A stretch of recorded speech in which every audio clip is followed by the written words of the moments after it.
Hey hello guys, it's me വഴിപോക്കൻ. ഞങ്ങൾ വീട്ടിൽ നിന്ന് രാവിലെ 1 മണിക്ക് ഇറങ്ങി.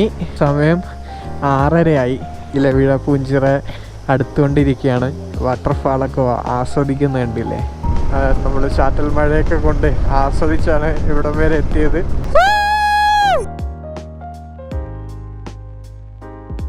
ദാ ഇലവിഴ പൂഞ്ചിറ ആ വഴിയാ, ഇതിലല്ലേ? മേളിലൊരു നല്ല വമ്പനൊരു വ്യൂ തന്നെ കിട്ടും എന്നാണ് പ്രതീക്ഷിക്കുന്നത്. അത്യാവശ്യം നല്ലൊരു ഓഫ് റോഡാണ്.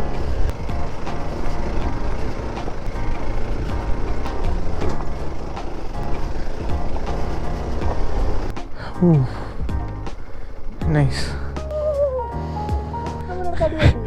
തട്ടിയാ ആ ഒരു വൈബ്. അങ്ങോട്ടേക്ക് സ്ട്രിക്ട്ലി പ്രൊഹിബിറ്റഡ് എന്ന് പറഞ്ഞാൽ എഴുതി വെച്ചേക്കുന്നത്.